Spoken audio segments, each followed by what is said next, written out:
Fala pessoal, beleza? Esse vídeo vai ser totalmente em inglês, então fique atento nas legendas e caso você queira uma versão dublada, deixe nos comentários. Então, bora pro vídeo. O vídeo de hoje está patrocinado pela Make It Simple School. Se você precisa melhorar ou aprender inglês, fique tranquilo, a Miss é perfeita para você. É a única escola com material exclusivo para o mundo de TI.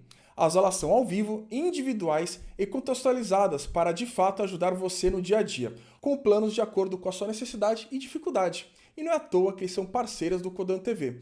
Eu sou um dos alunos e recomendo. E se você quiser fazer, se você falar que veio pelo CodandoTV ou clicar pelo QR Code pelo link na descrição, você ganha 10% de desconto, então não perca essa oportunidade. Hello everyone, I'm Rod from CodandoTV. With me, I have Gabriel Moro. And today I invited Arnaud. Yes, Arnaud is the founder of the Koin. If you don't know what is the Koin, Koin is the famous library you can use to dependency injection in mobile development, Android or iOS or Kotlin Multiplatform. And today we explain and talk about this and about Arnaud. But before this, you can subscribe the channel and share the video, help a lot us. So, Arnaud, introduce yourself for everyone. I'm Arnaud Giuliani, live in France, south of France. I have background of software engineering since around 20 years, something like that.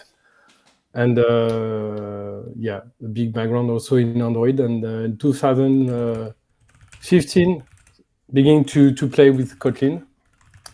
In 2016, putting Kotlin everywhere, and I was waiting for Kotlin 1.0 to be stable, and then was officially waiting for a production-ready version of Kotlin, and then that was the start of some great adventure. And in 2017, after having played a lot with the application in production with Kotlin, even the experience was a bit slower than Java. For example, at this point, the Kotlin compiler was super slow, but then not super slow, but still a bit slower than Java. And then, but at least having the good Kotlin writing was already something that what we was in it. Then clearly, even if it was a bit slower, then that was great to have Kotlin in your application because then it was allowing you much more really capacity of writing. And yeah, 2016 and 17, the ecosystem about Android is still cluttered with dependency injection that are really opinionated, and I would say that really block you in a way that tooling is really a pain for people, because if I believe you can go in many team and people are complaining about waiting for 20-25 minutes of compilation. That's really annoying. And when you have afternoon trying to debug Dagger, it remind you some stuff. Yeah. The first Dagger is very difficult, the first Dagger. Yeah, exactly. I've seen many stuff around, and then it was also for me an opportunity to say, hey, am I the only one, sorry, to have this pain? And sharing the idea, trying to talk about this in article on Medium, and then more and more. It was so easy to write, and also some fun idea like by inject and by view model, and even by view model has been also is now used by Google in the default API. They are using by view models. If you are looking at that, then yeah, it was some good idea. Because then now lots of people are using it. That's cool. Okay.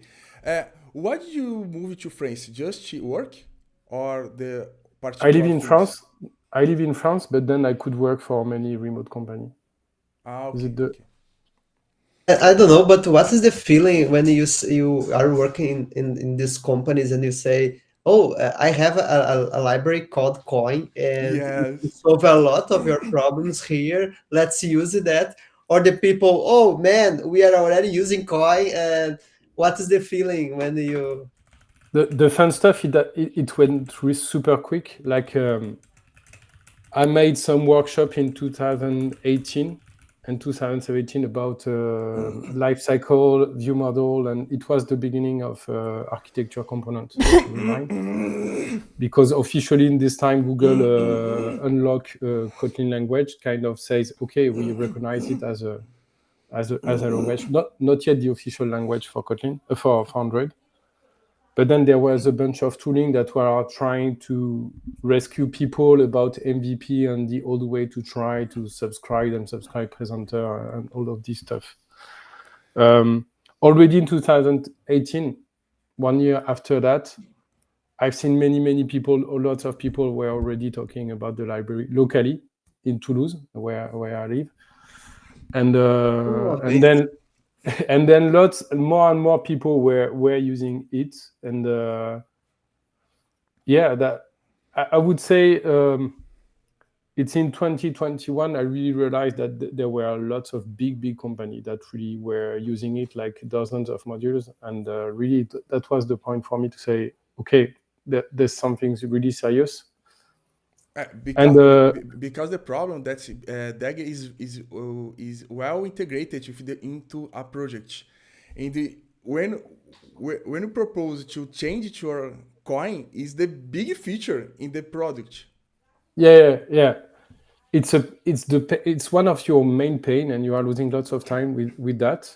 And then also the problem is that you are so stuck to this, and it's really organized. The thing is, it's not isolated. It's really blocking your application, and then you can't move easily from that.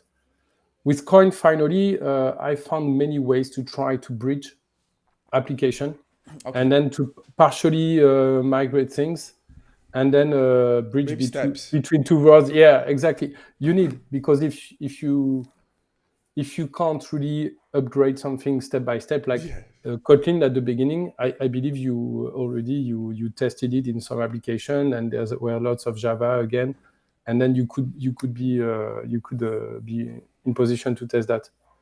But for Koin, it was also the same. Like the challenge was, I've write everything for you, and you have to write the little as possible.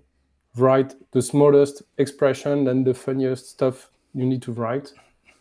This is one stuff. Then developer experience, and then I care about the plumbing. That's fine. And the other point was, we make something that is not reinventing the wheel, that we don't generate code. This is why Kotlin DSL. It has to be super easy to read, right? Then the Kotlin DSL, people really understand it quickly. Yes. And then also, at this point in 2017 and 18, if we need to trash it, it has to be easy to trash. It was one of the, if you have a new tool, a new technology, the problem that if it begins to be problematic for you, and then people engage effort inside that, then no, you can't really block people. And then it was also a way to say it's not invading. Like if you do lot of RX programming, for example, you may know that it's super hard to get out of RX and then go to coroutines and then migrate things like that. And kind of technology that's super invading. And then that was part of that. I don't know, but when the first time that I used Koin in multi-model projects, I was able to see what you were talking about, because it looks like you just needed to specify modules that are the module that you are routing, and everything works. Just the trade-off at the end, there is a trade-off, because then there is no compile time verification, and then at the beginning the project was saving up to 80% of the time, 80% of the time of your compilation. Like instead of 20 minutes, it was 5 minutes, and then that was a mega wow effect for people. That says, really, oh my god, really we are saving lots of time. And that was part of that. But then there were tooling to help you trying to verify your configuration that tried to came around, and Because Dagger is hard. For example, if some is wrong in Dagger, you need to see the stack. But the stack Dagger is not clear. The coin is clear, much clear. The Dagger is difficult. Probably you solve the problem Dagger more about your experience. Then more do you know what do you think, entendeu? And I think another question that some workmates asked me to ask you, why the name Koin? What is the reason behind that? I don't know if someone already asked this to you. Of course, yes. When you need to launch something, either you try to find a serious name, either a fun name. Then I went for a fun name, and then when you have your Kotlin injection framework, then I kept only KO and IN. There was already Koin at the time, and Koin was more kind of a medical stuff for me in my mind. And I said, oh no, not fun enough. And then when I was just playing Koin in my mind, it just reminded me the old arcade games and stuff from my childhood. And say okay, and even let's find a good website name. And then it was insertcoin.io that you may know. And then that was the fun start of that.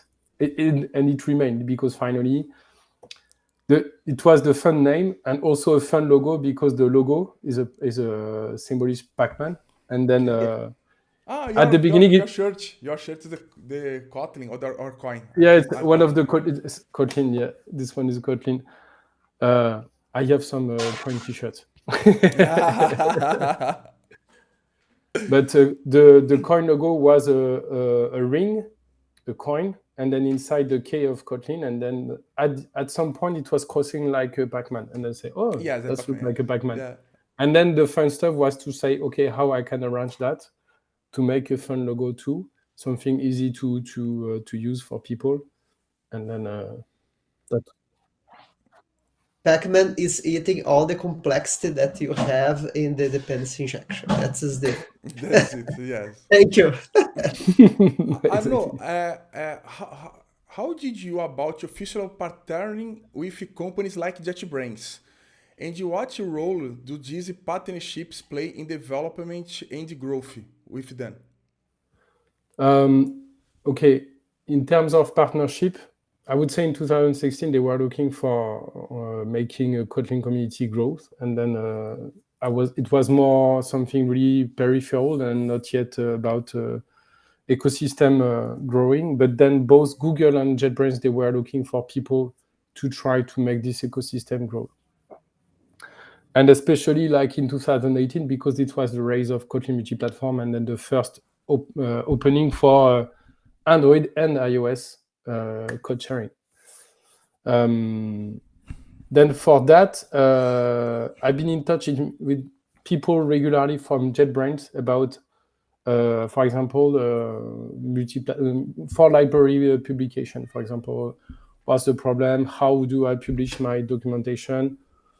And for example, I still find interesting to have a good documentation website. But then if you don't want to get your time on finding the website engine and trying to make Markdown, etc., then now JetBrains, they have something that is completely out of the box, generating your documentation for you. But at some point, I would say 7 years ago, I was looking for stuff, and then easy to maintain, easy to write, then Markdown, and something that was super easy to run. Then it was a bit like that. Then tooling, feedback about how is it hard to continue to work on the ecosystem, because Kotlin is evolving, and then you can have breaking. And then I've been in touch with people from the language, people from the KMP side, and more and more with the adoption of Koin, I've been in touch with them at JetBrains.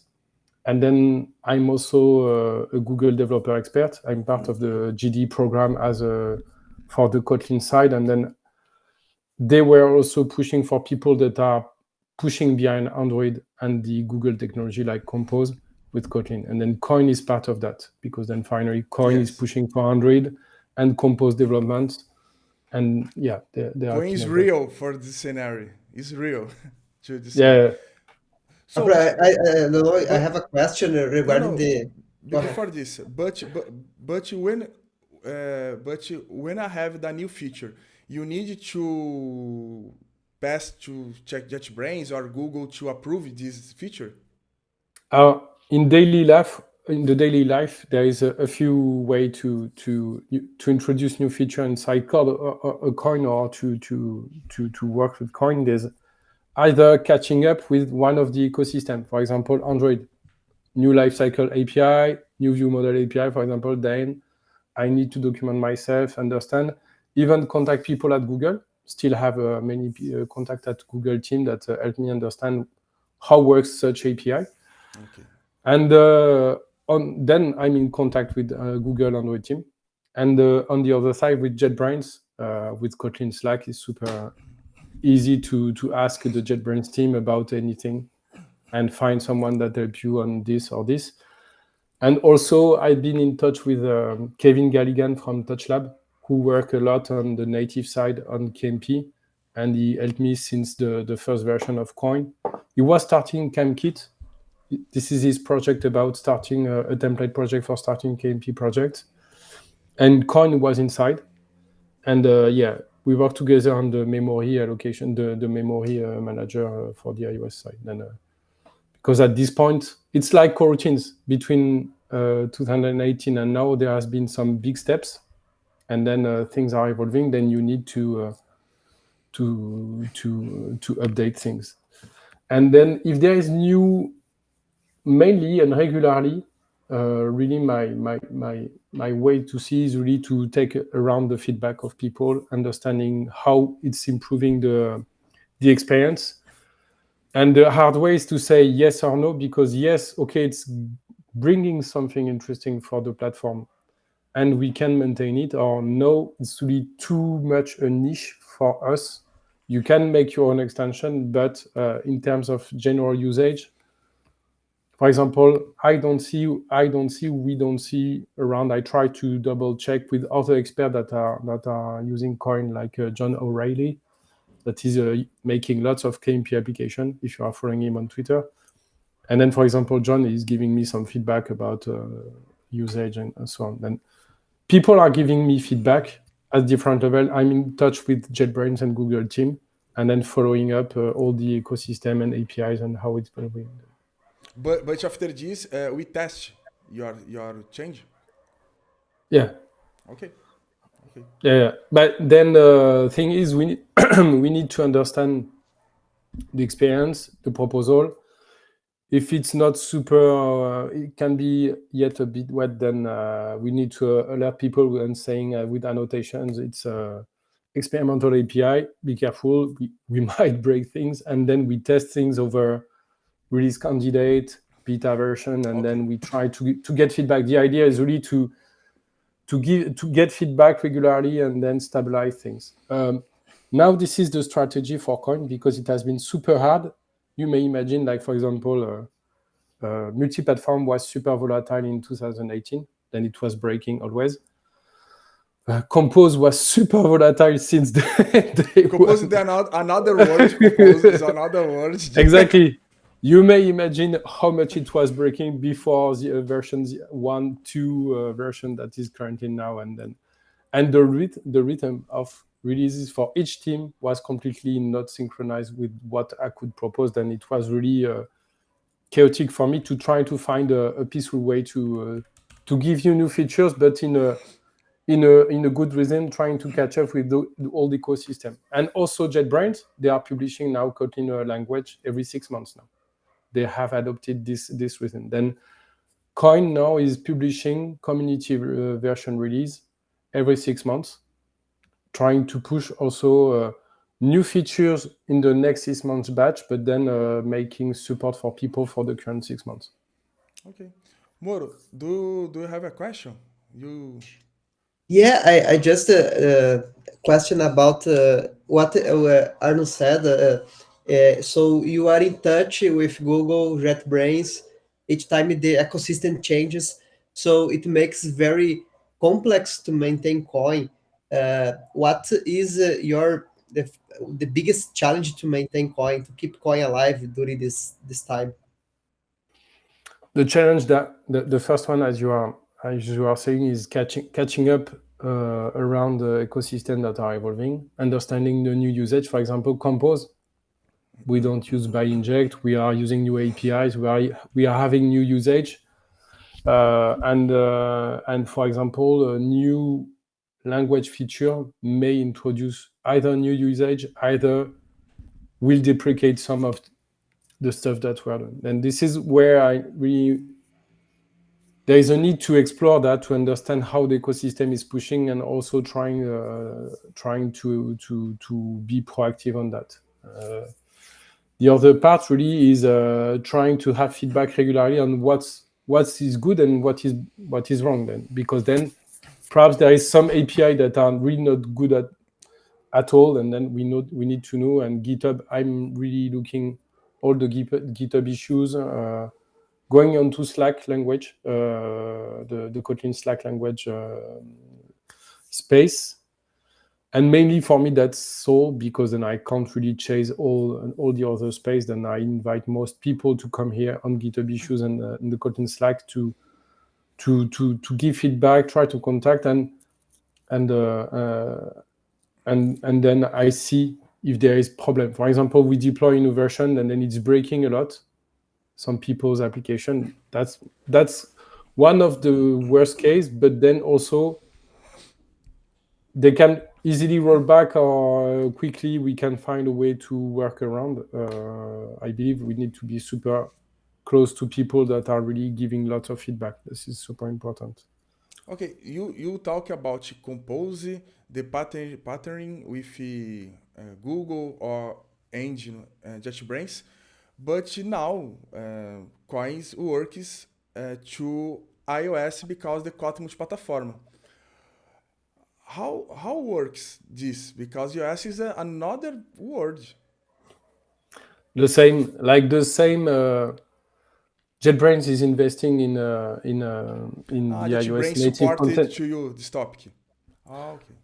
But yes, I would say from TouchLab, JetBrains, we have, this is people you can really ask support about native iOS side. And mainly, I have more and more people coming from iOS side that really help me understand. And now you have lots of open source projects to let you play with Compose multi-platform or just Swift UI. And then I understand really how people are using it. Yes. And I try to adapt. This is my sandbox playground. This is the kind of application where I like to play with. Say, show me how you want to use it, and then I act inside that. Swift UI and Compose is similar in development. The patterns and the approach is similar. Yes, this is why this is really a promising technology, because really you have the same approach, the same pattern, and then the binding on both Android and iOS side are clearly interesting and clearly usable.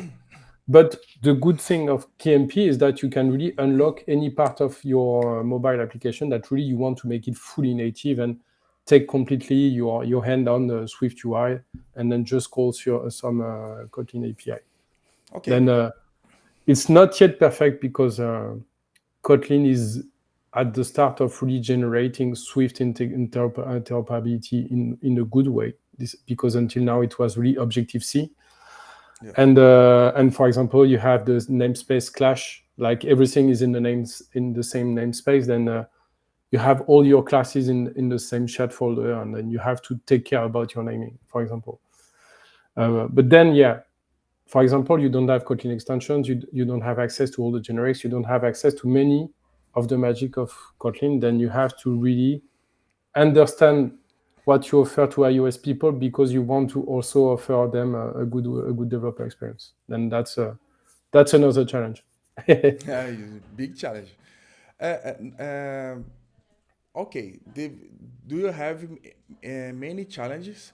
But how do you see Koin evolving the next 5 years, particularly in the terms of the feature and the adoption about this? with iOS, Compose, Kotlin Multiplatform?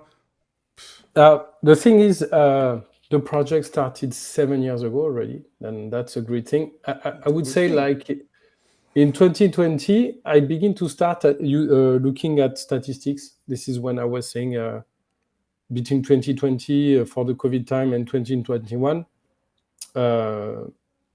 I begin to see statistics of downloads of Koin. It was like 5 million per year. And now we have broken more than 8.5 million monthly right now. Then the adoption is really increasing more than 50% every month. That's really, really crazy. And because Koin is part of this really revolution about multi-platform with Kotlin Multiplatform, and that's super cool. The thing is, in 2022, then I really started my own company to continue push for Koin, because then at some point you have technology that are just maintained by a volunteer, and Koin is really strategic. 2020, you create the company. 2022, I started 2022. to. Okay. Yeah, 2021. The statistics were really were really amazing and are still going super fast. In the end of 2022, I created a company really to make something, because at some point you have something that is growing. For 7 years, it was done on my spare time. Then at some point you say, either it's the time to do something interesting, something that will bring more value to the community. Either I stop and I will try to share, because then it was really taking too much for me. Compose, multi-platform, the Android ecosystem, and even backend development with Ktor. And it was already lots of ecosystem to catch up and lots of work, because finally the maintainers and the people that are maintaining all the main feature are a few people, a few dozen of people. Even if there are a few hundreds of contributors, the main contributor one still are the the humble people in the core team. I would say the people that are still contributing, still looking at documentation. Even documentation is super important. Yeah, a question regarding Kotzilla. So as you said, Koin is the main product of the company, and you have another products like Koin, or you how it. Yeah, how it works and why finally making company, because I didn't want really to make just a consulting company, just because then my main view was to say, okay, we are pushing open source technology, then really what can we bring with Koin and with Kotlin and multi-platform? And what we are building is a new dev tool platform next to Koin. Then you have Koin that is fully open source. I will stay open source forever, and we'll continue to catch up about everything in Kotlin, trying to make your life super easy, like the first day. And next to that, tooling to help you understand how you are building your architecture, profiling your architecture. Because finally, for me, you may have encountered the same pain, but in regular company, always like you have technical debt, architecture that are not scaling anymore, then people turnover of the team, and then finally having difficulties to maintain, but you don't know where, and then your time to market and your delivery is slowing down. Then as a senior people or tech lead, you have gut feeling about where there is fire in your application, but finally you don't have real KPIs, you don't have real number. You try to refactor this, but then your manager says no, you don't have time to refactor the entire application. Please, we need to deliver. And this is where we are today. What we do is we are making tools to help around Koin, analyzing your architecture, helping your development. And then this is the dev tools, and also these dev tools allow you to monitor your production and then understand your architecture in production. Because on the paper, you can say this view model is using this screen, and then I'm looking for this, and the performance are okay on my phone. But then what is the regular phone of your customers? What is the regular performance of your customer? Finally, how your architecture is behaving, and it's really different of what people are thinking, and it really helps you work on the right problem. And all of this, what we are doing is we are getting your data, and then we are pointing the pain of your architecture without you having to instrument your code. That means that it's just an extension of Koin. You register on the platform, and then you are sending the data, and then you see what we captured, and then you can analyze your graph and architecture, where there is bottlenecks, where there is complexity, and where we are creating too much object in memory, for example. You see? Oh, that's also, so you have in real time in the customer side this kind of insights, so the developer can go directly to the point. Yeah, exactly. Wow. And the good thing is it helps you in debug. You can work with that in debug, understand how your Koin object and structure is really running, and that's cool. And it helps you, for example, understand that, to spot the spaghetti pattern, like everything is in the middle, and you try to pull things, and finally you were trying to pull only 5 dependencies, and you get 50 dependencies. They say, oh God.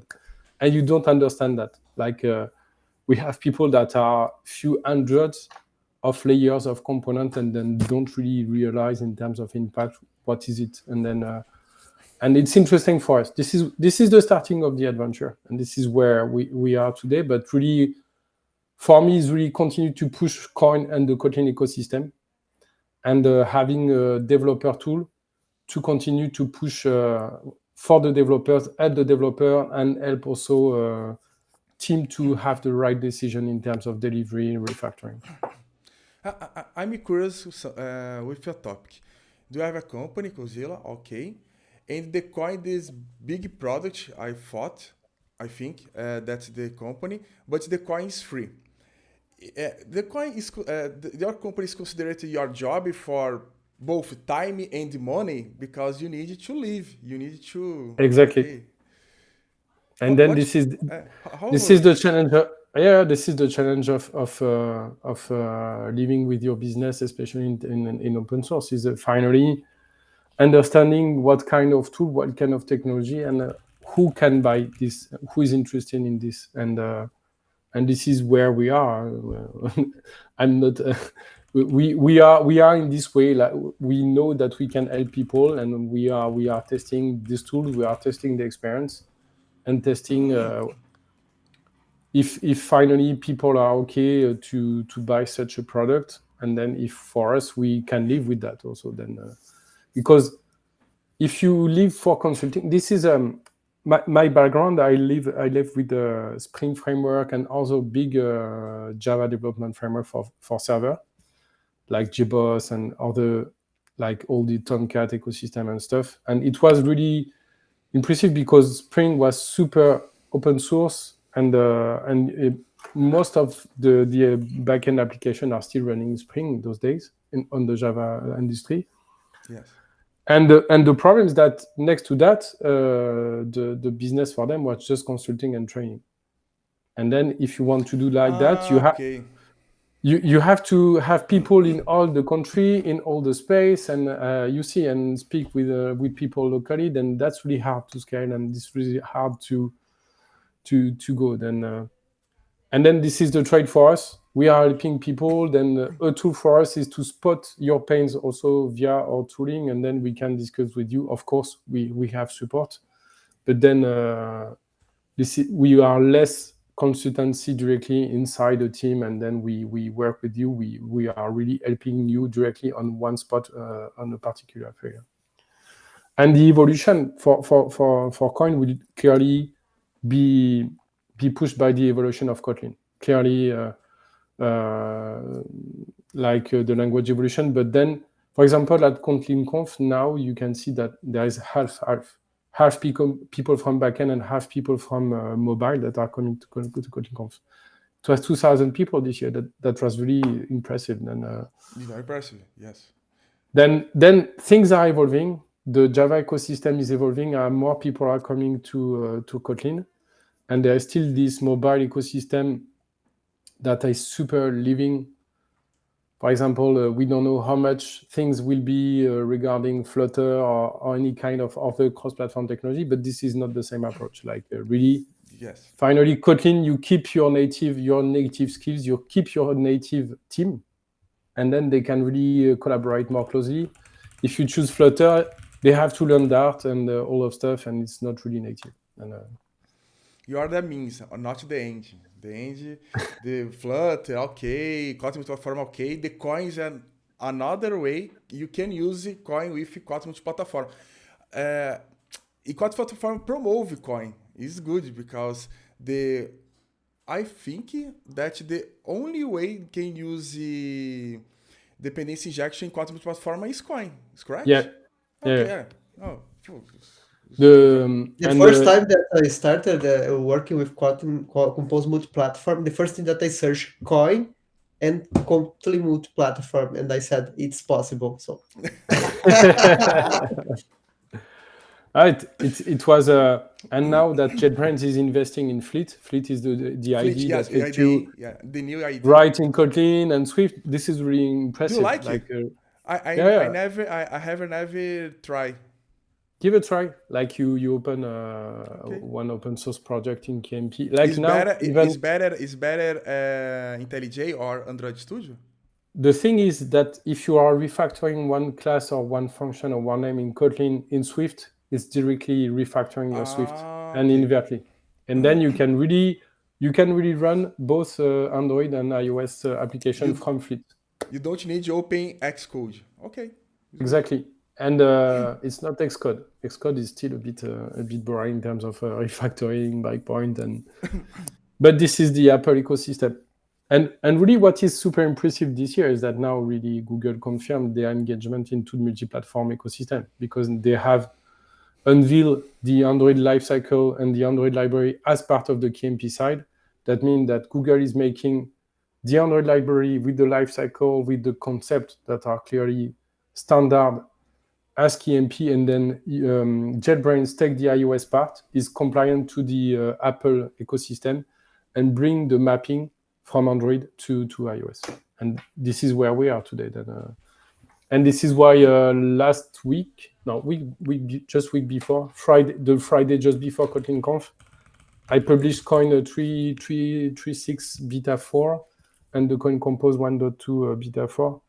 And because it was unlocking view model in a multi-platform way. Then you can just compose a full multi-platform code in Kotlin, and then you have your iOS and application, and you have view model injection, and you don't have to make bridges for your code. And I believe we will. There's Martin and Sebastian Legner that are advocate at JetBrains. They are making lots of code with Koin, and I'm super happy to see that. We talk about Kotlin Multiplatform, but I have a question about this. How does Koin stay adaptable to platforms like Kotlin Multiplatform? Remember, everyone, that Google announced that as recommendation, they use the Kotlin Multiplatform to business logic. So are there differences about Kotlin Multiplatform and Android development?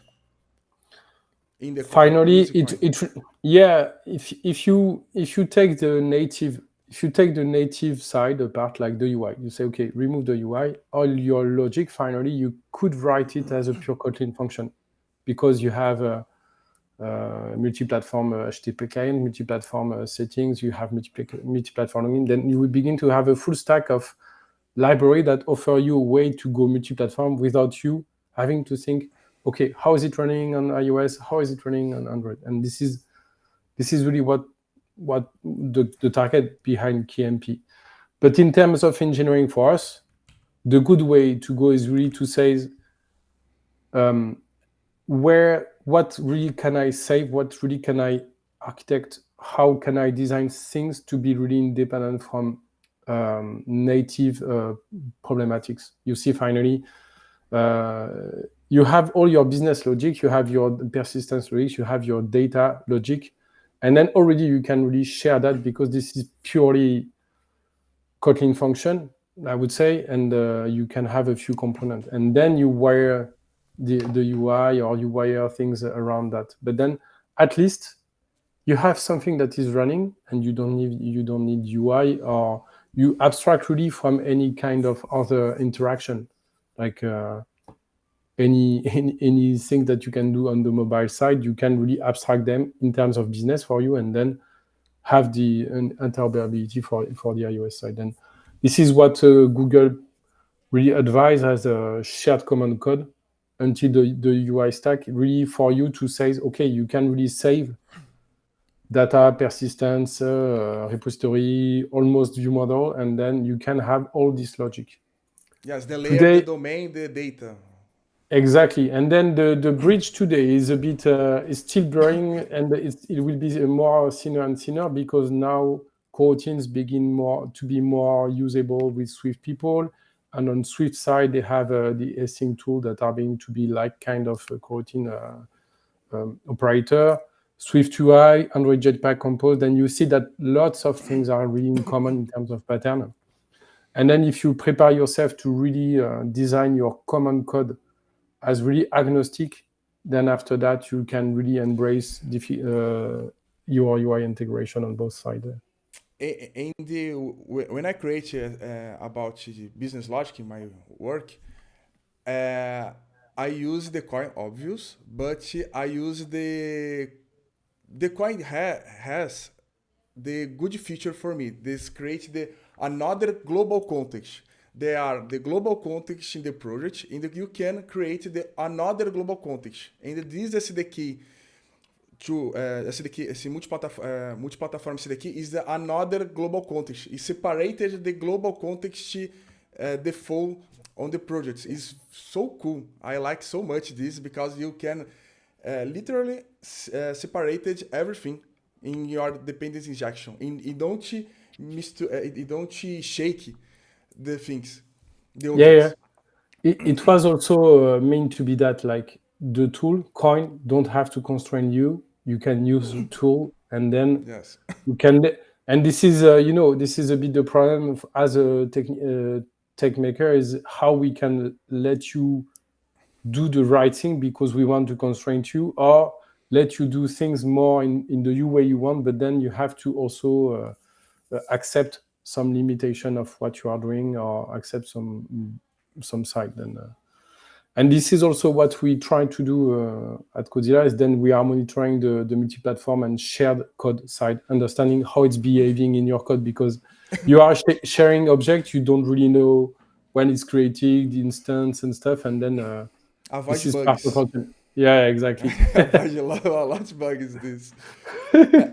So, we have a video about Kotlin Multiplatform in CodandoTV on the channel. Don't forget, you can see.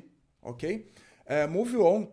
What other device would you give to developer considering adopt Koin for their mobile projects?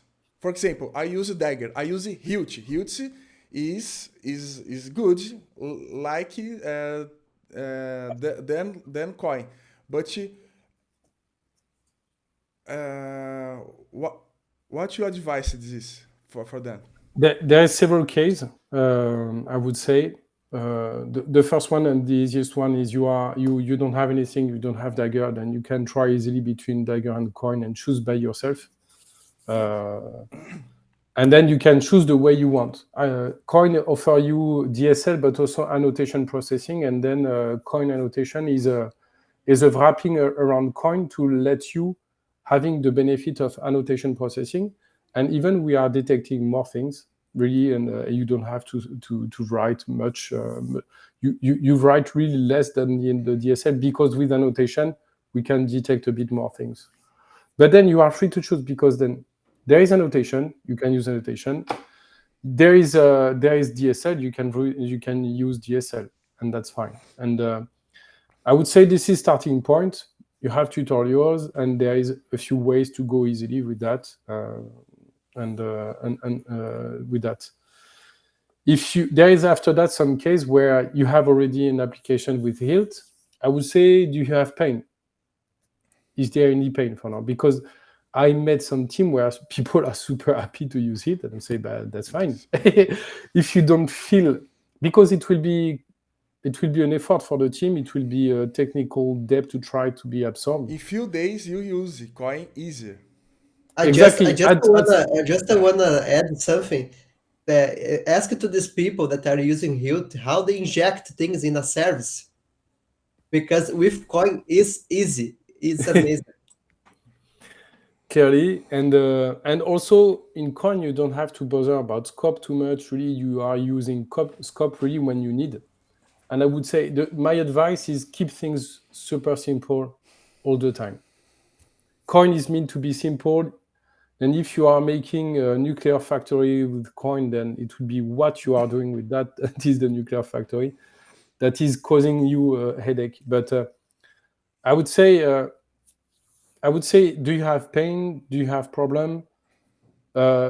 One way to be interested in migrating to Koin would be to save time for compilation. Like I was saying, still with the Hilt, I migrated now in Android. This is the sample app from Google Android. You have a compose application called Now in Android, and I migrated it to Koin and I removed the Hilt, and still it's saving 75% of compilation time.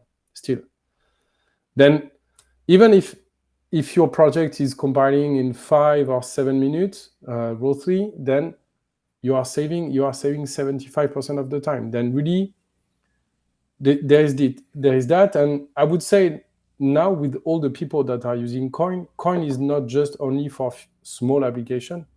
I know many companies that are using it at so much scale that it's really crazy, and dozens of modules, and really yeah, I believe you have a few application logo on the Insert Koin website, but really in terms of scaling, that's not a problem. The only thing I would advise is if you begin to look at some slowing down stuff, like at start, then perhaps you are creating stuff, or perhaps you are accumulating modules, and then now with Koin you can load in background stuff. You can really unlock your main thread, and then you can go on the way you go, and the way you want to load as much as you want modules. Then you are not limited, really, because at some point this was the quite limitation of Koin. Koin is runtime. There is mechanism to detect your configuration, but then the cost is at start, because we are making meta information and we are indexing your component to be super fast to be instantiated. Just to give you an idea of time, Koin gets your instance in 0.01 milliseconds or less. Then really it goes super fast. But then if you begin to have like 10, 20 modules at start, then we need to read them. Then what you can do really today is really go with background module and lazy modules, and just run with the main modules, and you have everything that is loading in background, and then you can scale. You can scale clearly. And then yeah, I would say don't be afraid of scaling. And if you want to migrate, there is many reasons to migrate from Hilt. Is be either pain, as a need to be simplified. You want to simplify your development to have compilation really lowered, or you want to go multi-platform. Today you don't have much more solution for that. Then I would say a few bunch of advices for to go out of Hilt. Else, if you feel comfortable, I would say you can try.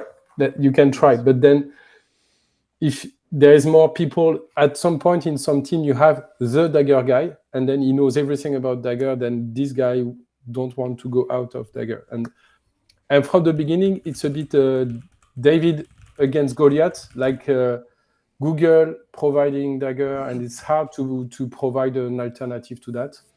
But yeah, Koin is still there. Us at CodandoTV recommended to use Koin too. I use it, Moro use it too, and we are using the Stream Player app. That is the project that we made here in CodandoTV. We are using it. It's amazing. By the way, I learned with Odds how to pass parameters using Koin through the view models, and it's amazing. Thanks Yeah, that's again, cool. Arnaud. So, are there any upcoming feature or development in Koin that you are particularly excited about sharing with the community from CodandoTV? I would say it's already landed, but the life cycle, the multi-platform life cycle is really something that is amazing because really it's unlocking Compose. You can just write Compose in its multi-platform. That's really super interesting, and already the library are stable. Compose 1.6.10 is stable. Then everything has been stabilized for the Kotlin conf, everything. Then that's good. I would say the next version of Koin will benefit from K2 compiler. Then it should improve performances. Then there's really lots of all the Compose ecosystem is really pushed with this energy. That's really great. And I will say for now this is still experimental API because I need feedback, and we need feedback to see how it's going. Do we see any issues particularly or not?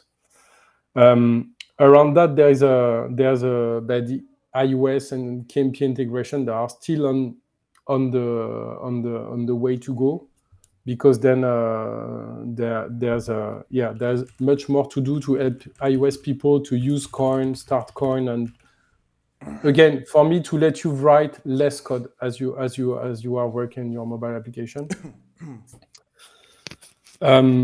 For this, then there is the coming roadmap is about some topic around that.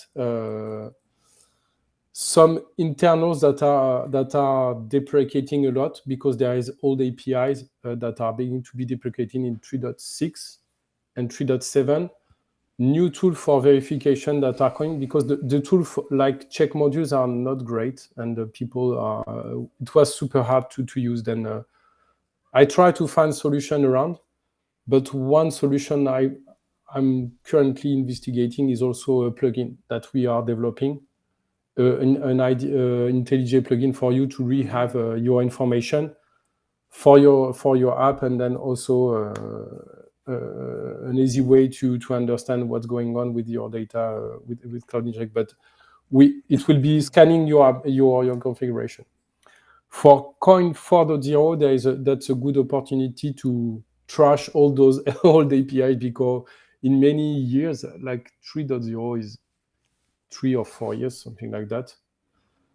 Then I would say there will be a revamp of the DSL to make it more testable and have more metadata, because the limitation right now is that if we don't want to make reflection, if we don't want to make really introspection things at runtime for you and then impact your performance, then we need to find other way to do.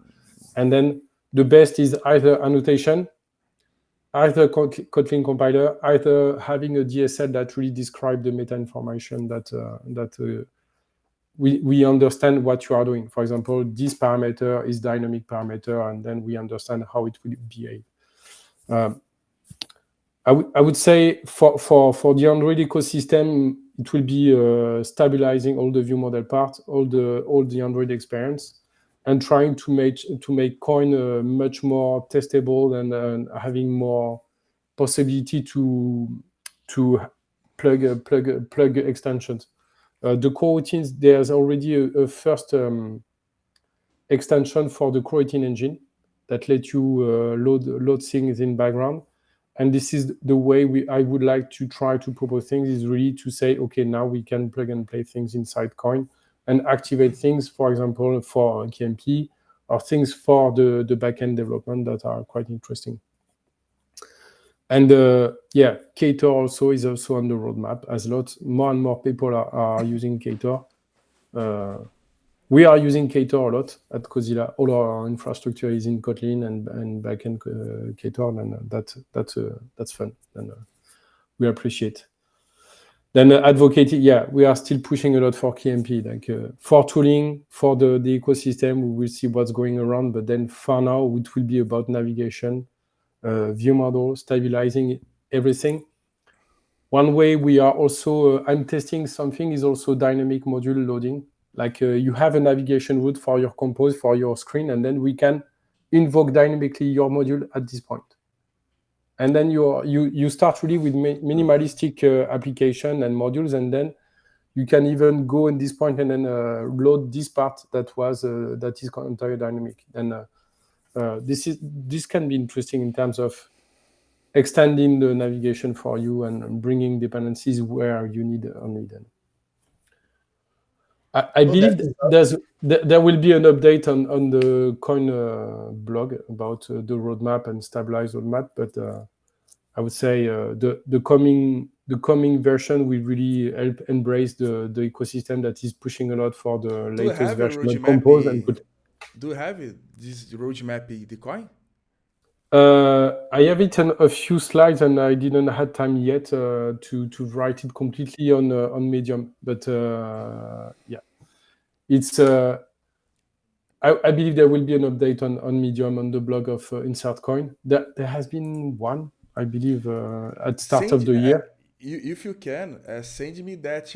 I can create the video in CodandoTV to show the roadmap. Yeah, sure. I believe there's one, and also there is a few cheat sheet for people, that we are gathering, for example, the best tricks for KMP integration, all the Koin view, the Koin Compose API, all the annotation that you can find on Koin annotation, etc. Then I can give you all the link, the resources, if you want to bring to people. Yes. So you talk about feedback, né? How I give feedbacks for you on the Koin? I need to enter in the GitHub, the Koin's GitHub, and create an issue. How it work? I would say the easiest one is a Slack, the Slack community, the Kotlin Slack community. Perfect. There is a Koin channel, and then you can just send a message and say, hey, I'm stuck on this, I don't understand this. And regularly you have lots of people that are answering super quickly. Then the community the link will be in description, okay? That's a good point. If you have a serious issue, for example, in your project, I advise that you post a GitHub message on Koin project, open an issue, try to see if there is already something around that look like your issue, else it will be duplicated. But then try to explain the details on how you reproduce it, and even more, the best I like, because is you can share a project that reproduces this sample, because then for me, if I want to replay your problem, it's already taking lots of time to try to bootstrap everything, then I usually ask a sample project to help me, because then it's really saving me lots of time, and then I can answer you and then patch quickly. Then I would say then all the open source projects are super keen of that. Is a way to reproduce it quickly, and then that's super cool. And I would say this is the main, and after that, if there is people that really need enterprise support, there is Kotzilla for me, where I'm CEO. Then you can contact at kotzilla.io, and then you have access to the Koin team. Okay. Do you have anything you'd like to share with the viewers? There is tutorial, I believe, and people that can play with that, from Android to multi-platform. I believe some are not always all up to date, then there will be some good stuff to do, but you can already play with it. I would say feedback, and also sharing about Koin if you like it. It's always good to see how much people are using it. Also how you are using it, because it's always new stories, new way to use. Like, for example, there are people that are making SDK with Koin and are embedding in many stuff or hardware. That's really always super cool to hear all about your stories. Then any kind of feedback is super appreciated. Even we invite people that like to share about Koin. At Kotzilla, we have a Koin community program where we are gathering people that like to communicate and share about Koin. It's article, it's also speaker talk. And then there's a community where we can help each other about the content, and we can publish some of your article on the main blog of Koin if you want. Then you are invited. And there has been a Pedro recently that published about Koin annotations. Then you can be part of that easily. You take in contact with those people, and then you can join the Koin journey, I would say. Okay. Moro, do you have any question? I am thinking a lot about the things that Arnaud said. Oh man, thanks so much. It was a pleasure to talk to him, and I will still pushing to use Koin in every project that I work. Cool. Thanks a lot. Arnaud, thank you for accepting the invite. Okay, that's all, folks. Don't forget to like this video.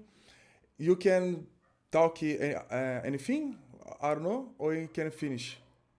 Well, for me, I will share you the link that you can share to the community resources that everyone can use. All right. Okay. See you next time, guys. Bye bye. See you.